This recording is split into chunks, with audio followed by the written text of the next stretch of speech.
1144년 하나의 도시가 무너지면서 기독교 세계 전체가 충격에 빠졌습니다. 46년간 십자군이 지켜온 이 도시가 단 며칠 만에 함락되었습니다. 무패의 전사쟁기가 이끄는 투르크 군대 앞에서 말이죠. 유럽 전역에 소식이 전해졌을 때 사람들은 믿을 수 없었습니다. 예루살렘마저 위험에 처했다는 소문이 돌았거든요. 이건 단순한 패배가 아니었어요. 기독교 세계의 자존심이 무너진 순간이었죠. 이번에는 가장 거대했지만 가장 비참하게 실패한 성지 원정의 결말에 대해 알아보겠습니다.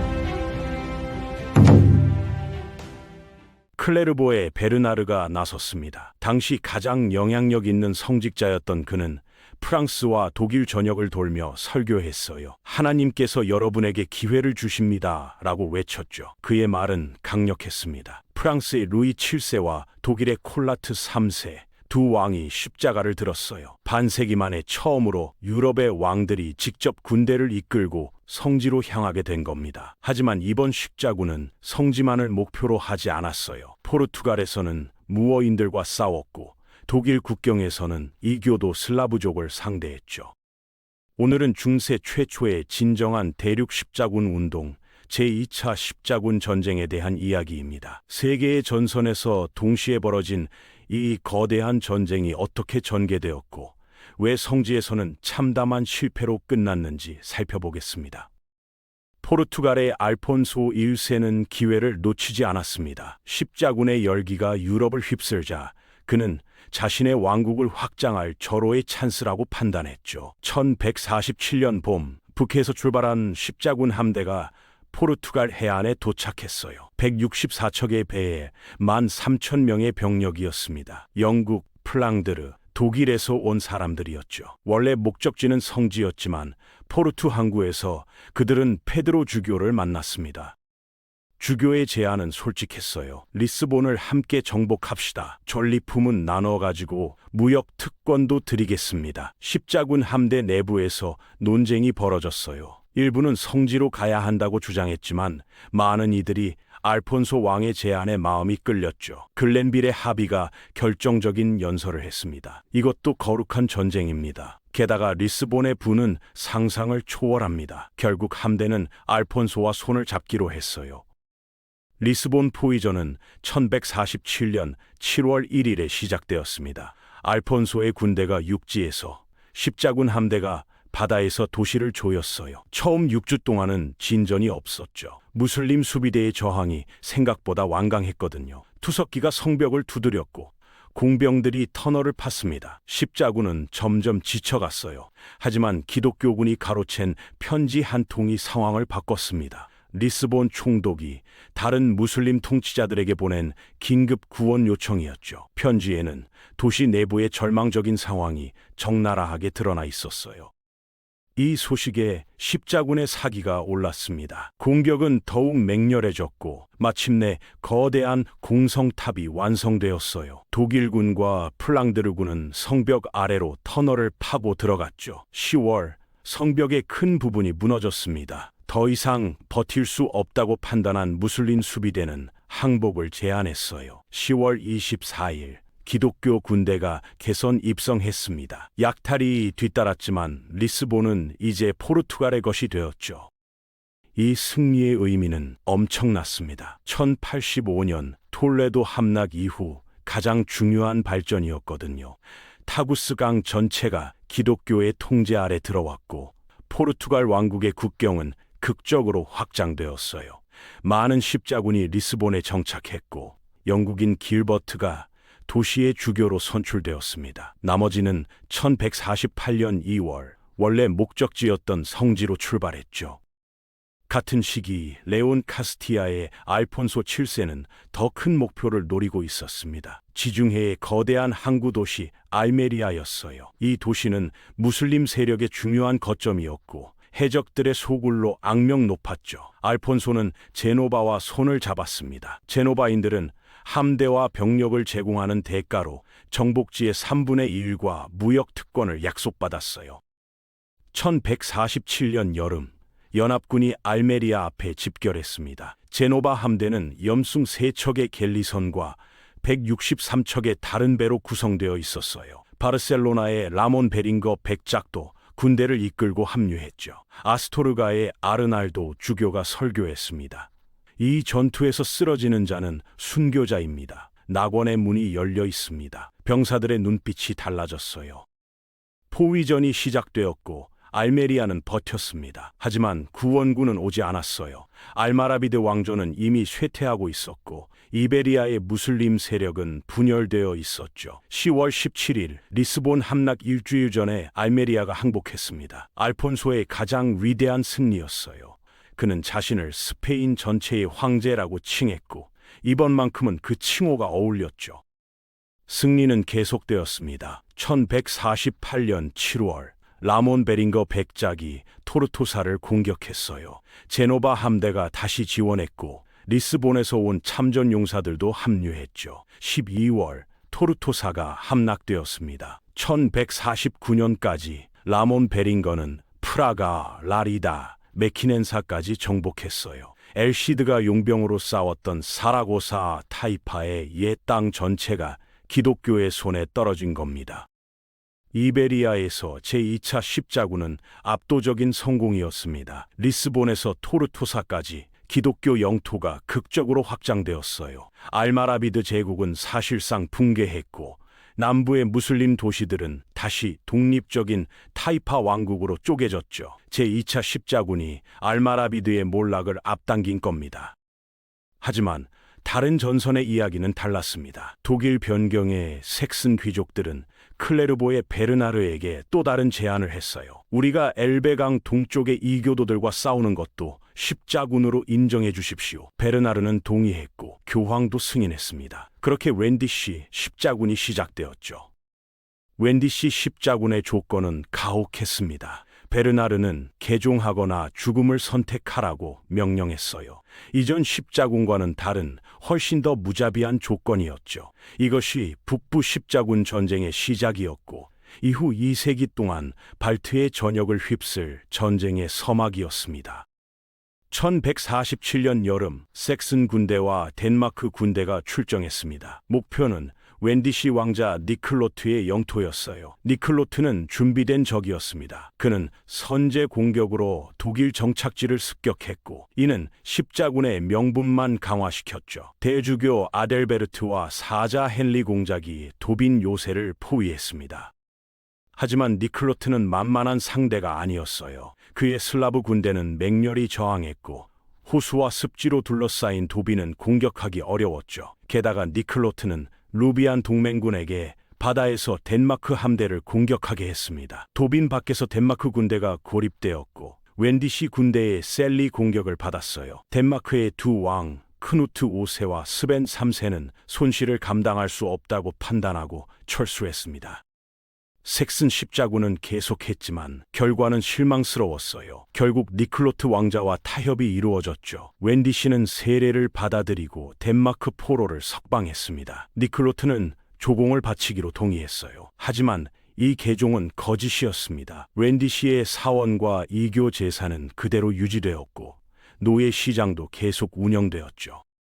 웬디시 십자군은 즉각적인 성과를 내지 못했습니다. 역사가 에릭 크리스텐스는 십자군이 아니었다면 상당히 성공적이었을 것이라고 평가했어요. 니클로트를 조공국으로 만들었고 일정량의 전리품과 노예를 확보했거든요. 문제는 베르나르의 개종하거나 죽음의 명령이 비현실적이었다는 거죠. 그럼에도 이것은 시작에 불과했습니다. 북부 십자군은 계속될 것이고 결국 발트의 전체가 기독교 세계로 흡수될 테니까요.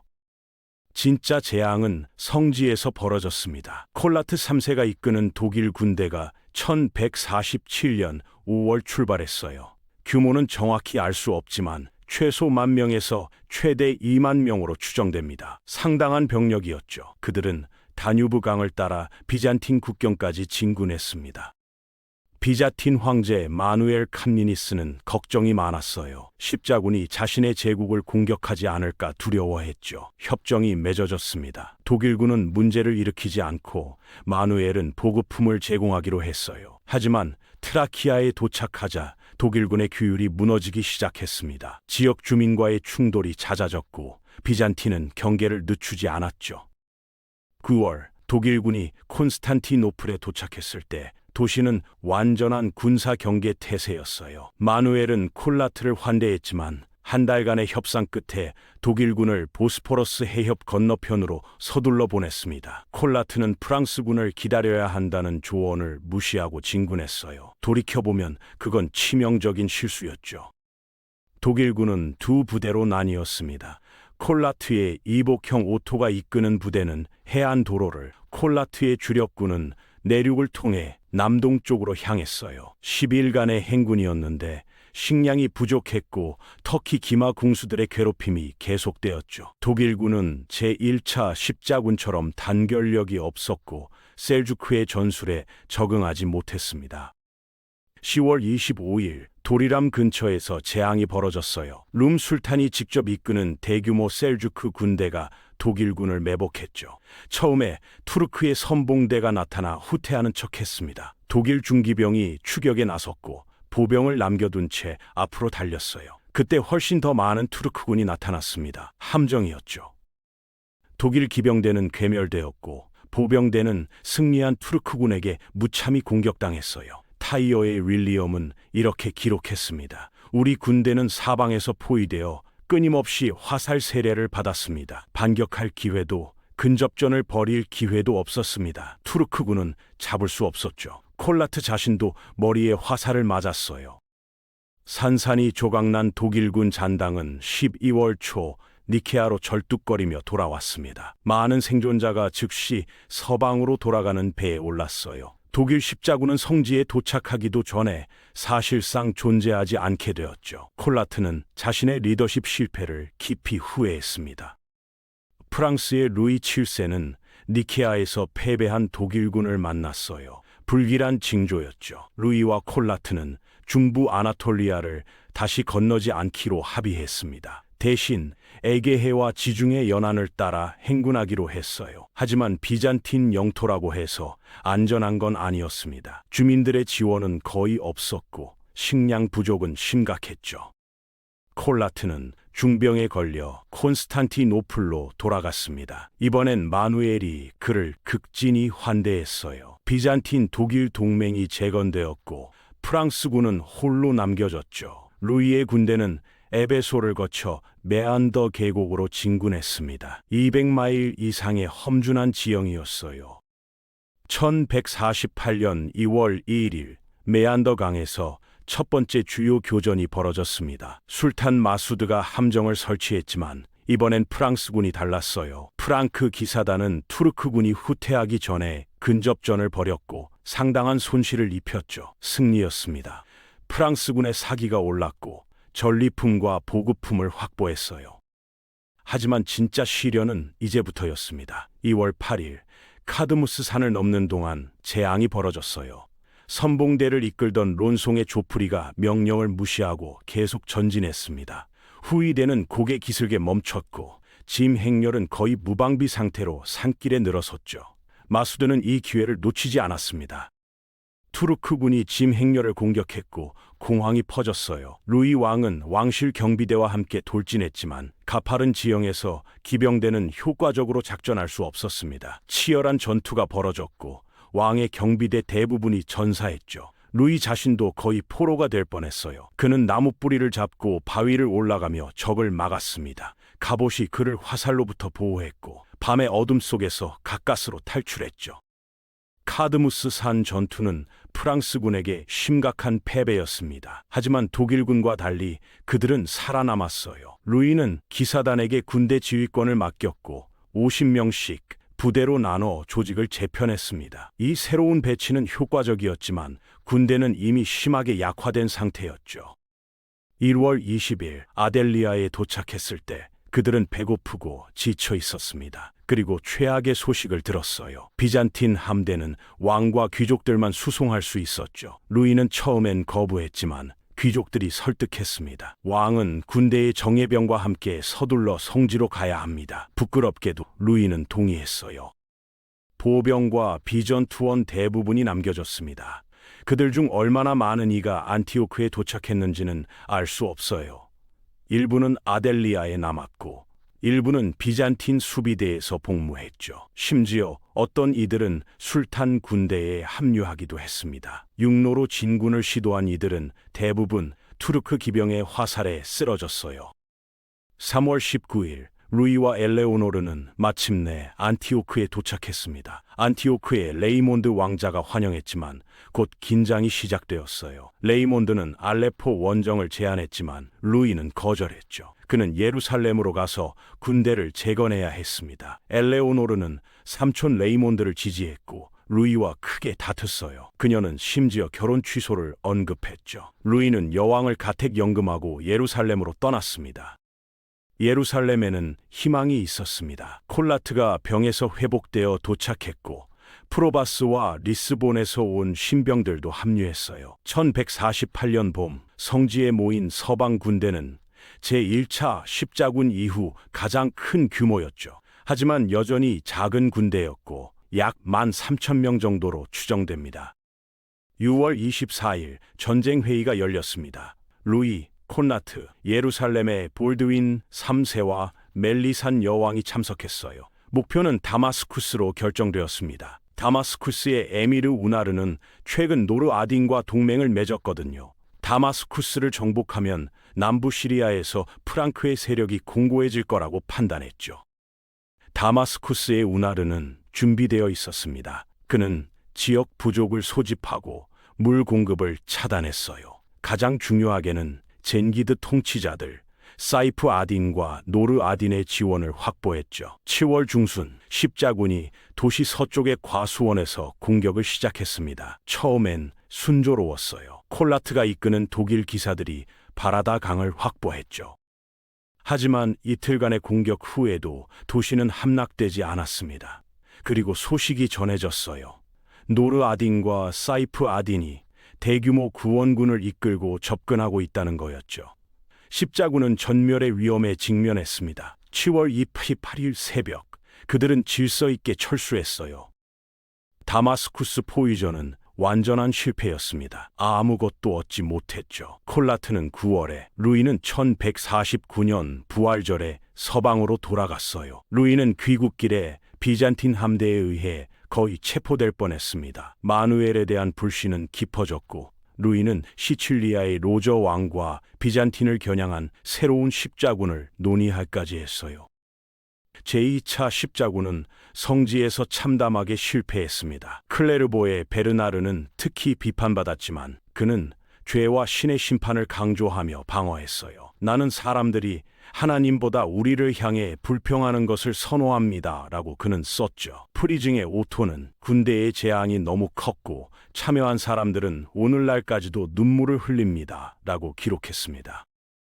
개인적으로 제2차 십자군을 보기 전까지만 해도 십자군 전쟁이 단순히 종교적 열정의 산물이라는 생각을 하기도 했지만 이 이야기를 보니 훨씬 복잡한 정치적 군사적 현실이 얽혀 있었다는 걸 깨닫게 되는 거예요. 이베리아에서는 압도적인 성공을 거뒀지만 성지에서는 리더십과 물류의 실패로 참담한 결과를 맞았죠. 루이와 콜라트는 용기는 있었지만 군대를 하나로 묶고 보급을 유지하는 능력이 부족했습니다. 후대의 리처드 1세나 프리드리히 바르바로사가 이 교훈을 배워 훨씬 더 효과적인 원정을 이끌게 되었다는 점에서 제2차 십자군의 실패는 의미가 있었다고 볼 수 있겠죠.